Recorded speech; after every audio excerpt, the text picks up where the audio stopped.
আসসালামু আলাইকুম ভিউয়ার্স, আজকে শেয়ার করব আপনাদের সাথে আস্ত চিকেন রোস্টের রেসিপি। আমি চিকেন ভালোভাবে ধুয়ে পানি ঝরিয়ে নিয়েছি।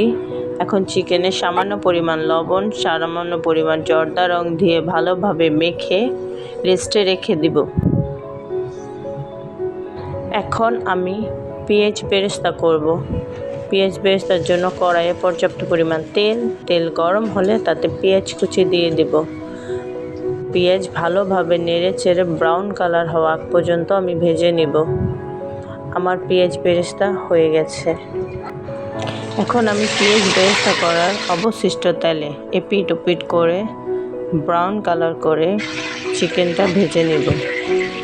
তেলে পরিমাণ মতো পেঁয়াজ, 3টা তেজপাতা, 3টা দারচিনি, 4টা এলাচ, 1টা স্টার লং, 4-5টা কালো গোলমরিচ দিয়ে 2 মিনিট ভেজে নিন।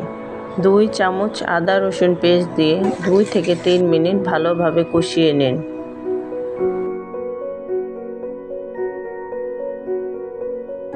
কষানোর পর সামান্য পরিমাণ পানি দিয়ে আরও 2 মিনিট কষিয়ে নিন।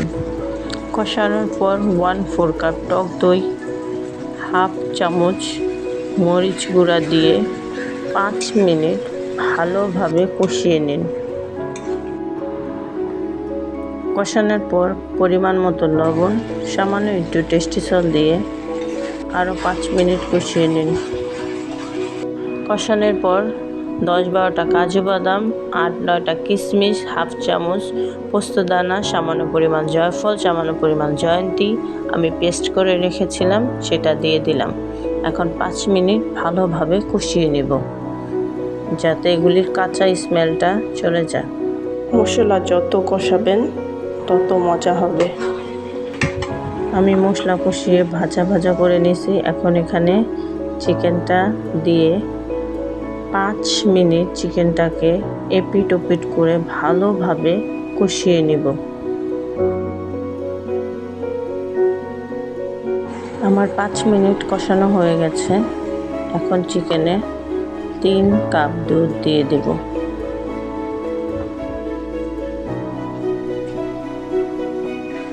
এপিট ওপিট করে নেড়ে ভালোভাবে ঢাকনা দিয়ে 10 মিনিট কুক করব। 10 মিনিট পর ঢাকনা খুলে 4-5টি কাঁচামরিচ দিয়ে চিকেন ভালোভাবে এপিট ওপিট করে নেড়ে দিব। আরও 5 মিনিট ঢাকনা দিয়ে কুক করব। 5 মিনিট পর ঢাকনা খুলে সামান্য পরিমাণ চিনি দিয়ে চিকেন এপিট ওপিট করে ভালোভাবে নেড়ে 10 মিনিট কুক করব। মাঝে ঢাকনা খুলে চেক করে নেব। আমার চিকেন সিদ্ধ হয়ে গেছে। এখন আমি ঢাকনা সরিয়ে চিকেন ভালো মতো কুক করে নেব।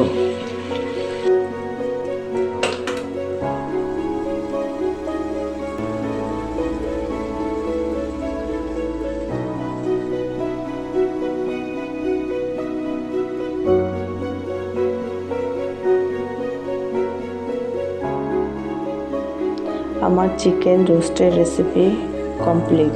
এখন এটা ডেকোরেশন করব। যে আমার ভিডিওটা দেখছেন আমার চ্যানেলটা সাবস্ক্রাইব করবেন, বেল আইকন ক্লিক করে আমার পাশে থাকবেন আর আমাকে সাপোর্ট করবেন। ফ্রেন্ডস এবং ফ্যামিলির সাথে শেয়ার করবেন। আল্লাহ হাফেজ।